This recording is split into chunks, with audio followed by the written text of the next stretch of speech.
ఇది ఏమైనా గవర్నమెంట్ ప్రోగ్రామా? మాజీ ఎమ్మెల్యేలు ఉంటేదా మేమెందుకు? మాకు హక్కు లేదా? ఈ జిల్లాలో నేను కార్యదర్శి, రాష్ట్ర కార్యదర్శి ఉన్నా, వాళ్ళైనా కార్యదర్శి ఉన్నారు. మా బొమ్మ ఎందుకు పెట్టారు? నేను అడుగుతున్నా లక్ష్మణ్ గారిని, మా బొమ్మ ఎందుకు పెట్టారు? మేము నిలబడితే మాకు ఓట్లు రావు. కనీసం మాకు పార్టీ ప్రజలిచ్చినా మా గౌరవం ఇయ్యారా? ఎందుకు ఇయ్యారు? నేను పార్టీ జెండా చేయలేదా? నేను పార్టీ పని చేసేదా? నేను 10 సార్లు చెప్పిన, నెక్స్ట్ టైం ఒకవేళ నా బొమ్మ పెట్టకపోతే నేనే నా బ్యానర్ పెట్టుకొని, ఎవరి బొమ్మ పెట్టరు, ఓన్లీ కేసీఆర్ కేటీఆర్ బొమ్మ పెట్టి పార్టీ కార్యం నడిపిస్తా. జై హింద్, జై తెలంగాణ.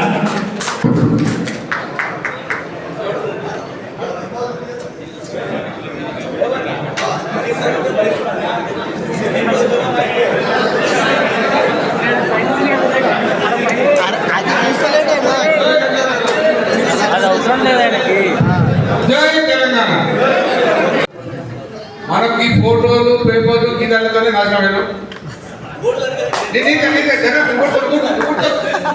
ఇప్పుడు ఇంతియాజ్ గారు చేపట్టినప్పుడు నా ఒక్కడే ఉన్నా, నాకెందుకు మైనార్టీ అందరికీ ఎందుకు వెళ్ళాలని అడగాలి.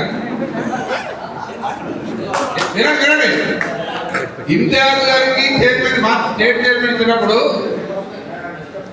చాలా మంది అడిగిన మమ్మల్ని, ఆయన ఒక్కడే ఉన్నా ఇంతియాజ్ ఉన్న చైర్మన్ చేయడానికి ఎవరంతా లేవా?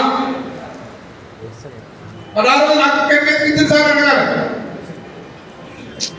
మాట్లాడడానికి అందరికి పోతుంది కానీ పద్ధతి ఉండాలి.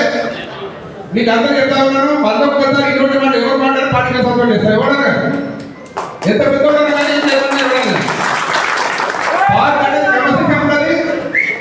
ఇటువంటి మాటలు లాస్ట్ ఛాన్సెస్ మరోసారి మళ్ళీ ఇటువంటి మాట ఎవరు మాట్లాడాలి? ఎక్కడ మాట్లాడాలి? సోషల్ మీడియా కావచ్చు, బయట మాట్లాడుతూ పేపర్లో కావచ్చు, ఎక్కడ మాట్లాడాలి? వాళ్ళకి ఖచ్చితంగా ఎంత పెద్దోడైనా సరే పార్టీకి సస్పెండ్ చేస్తాము.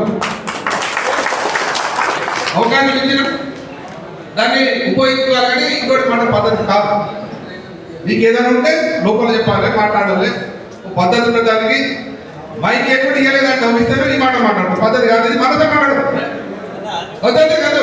నీకు ఇచ్చిన అవకాశం ఎవరైనా సరే, ఈయననే కాదు ఎవరైనా సరే, ఇటువంటి పద్ధతి ఎవరున్నా ఫోటోలు అనేవి చాలా మంది అక్కడ ఉన్నాయి.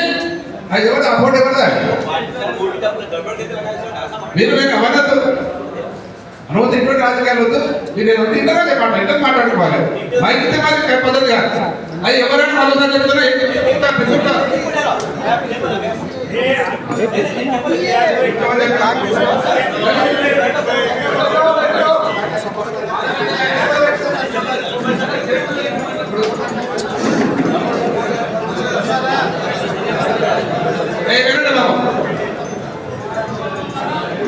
Party ప్రపంచించడం important. ఇటువంటిది ఎప్పుడు కూడా మరోసారి రిపీట్ కావద్దు. ఎవరైనా సరే మరోసారి ఇటువంటి దాఖలు మీకు ఇచ్చిన వాళ్ళకి ఎంత అవగాహన మీ మొగలు దిగలేదు. మొదటి నుంచి ఇక్కడ రామానుడు పార్టీ పుట్టినప్పుడు ఉన్నాడు. ఏం పెద్దరాలే పార్టీ పుట్టినప్పుడు అట్లాగే వినండి. నేను అనేది ఎవరైనా సరే అవకాశం వస్తుంది, ఇస్తాను, దాన్ని ఉపయోగించుకోవాలి. నేను ఒక్కటే నాకేందుకు ఇచ్చిన మరి ఇంతలో ఎందుకు వెళ్ళదు? పార్టీ 2001 పుట్టింది. పుట్టినప్పటి నుంచి ఎంతో మంది పనిచేసేది, ఎంతో మంది ఉన్నారు. ఎవరికి అవకాశం ఇచ్చింది? ఎందుకు మీకంటే ముందు ఎంతసేపు నాగిరెడ్డి మైక్ పట్టుకుని పోయాడు. మరి మొదటి నుంచి పనిచేసి అటువంటి వాళ్ళకి చాలా మంది అవకాశం రావడం ఉండదు.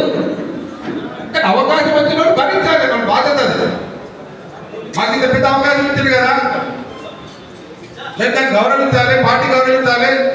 మేము ఏం తప్పు మాట్లాడినా పార్టీ కోసం ఏదైనా బాధ్యత వాళ్ళ మీద ఉండాలి. మరి బాధ్యత మరి ఎవరు మాట్లాడినా యాక్షన్ తీసుకోబడుతుంది. దాన్ని అర్థం చేసుకోవాలి. మీకు ఏదైనా బాధలు ఇంటర్నల్ మాట్లాడాలి, ఎక్కడ బయట మాట్లాడాలి. మరి సందర్భంగా మరి సమాజాన్ని ఉద్దేశించి మాజీ మంత్రులు శ్రీనివాస్ గౌడ్ గారి మాట వస్తే కొడతాడు.